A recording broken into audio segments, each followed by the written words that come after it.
If the point was to get us to talk about it, we have all fallen for their trap. But I'm gonna do it anyway.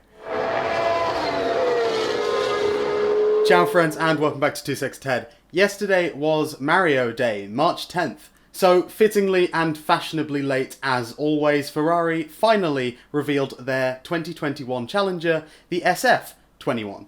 Unsurprisingly, the car driven by Charles Leclerc and Carlos Sainz this year is red. It's still red.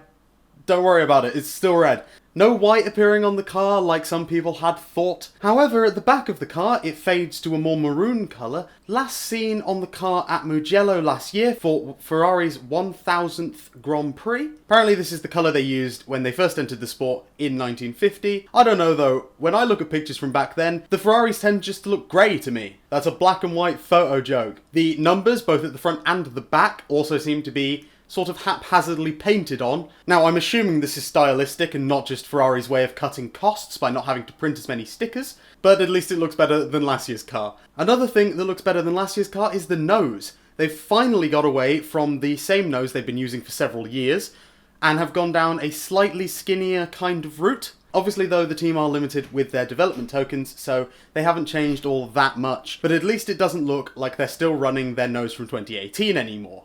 Unlike Haas and Williams. This one is much closer to, say, AlphaTauri, who also still use a fairly wide nose, but they have at least changed something.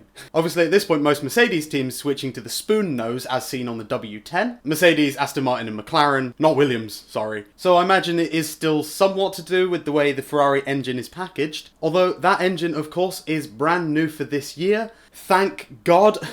Last year's engine, as I'm sure you're all aware, was absolutely terrible, and I'm truly not sure my heart can take another season of Ferrari being that far down the grid. Just really quick, at the time of recording, we're only 7 subscribers away from 300, so thank you all very much if you are already subscribed, but if you aren't, I would really appreciate it if you considered hitting that subscribe button down below. Now, the elephant in the room is of course the big Mission Winnow sticker that they've shoved on the engine cover on the back of the car.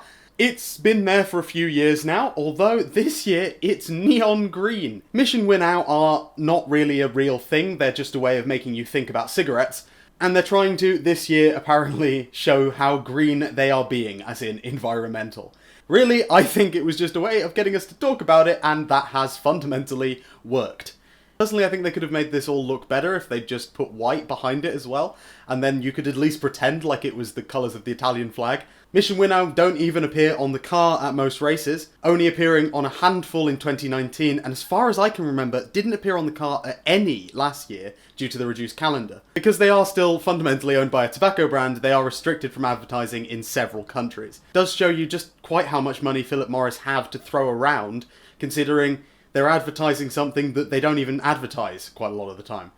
All in all, I'm just happy they haven't completely ruined everything. It's Ferrari, after all, you never know. Luckily, we don't have long to wait to see if the car performs as well as they have been claiming. Testing in Bahrain starts tomorrow and runs over the weekend, 3 days of testing this year, and not at Spain for once, which is interesting. I was going to do a video about what to look out for in testing, but quite frankly, this is only my second year watching testing, so I don't really know. I'm just going to be listening to David Croft talk shit for 3 days. If you are in the UK, I believe that will be broadcast on Sky Sports F1, as you might expect. Should be on F1 TV, where that exists, and I don't know, if you're Dutch, maybe Ziggo. Quite a lot of you are Dutch, I've looked at the analytics. It's like Brits, Americans, Dutch, Indians, Germans, that's like the top 5.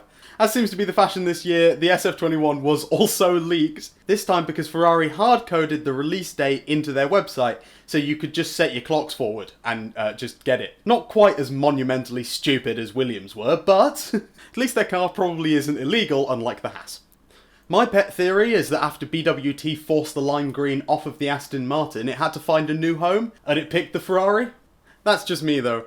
What do you think about the new car? How do you like the green or the maroon fade? It's a bit of a controversial choice this year, as people have been reacting to it on the internet. What do you think? Tell me down in the comments below. Maybe leave a like while you're down there. Thank you all so very much for watching, and I will see you after testing on Monday.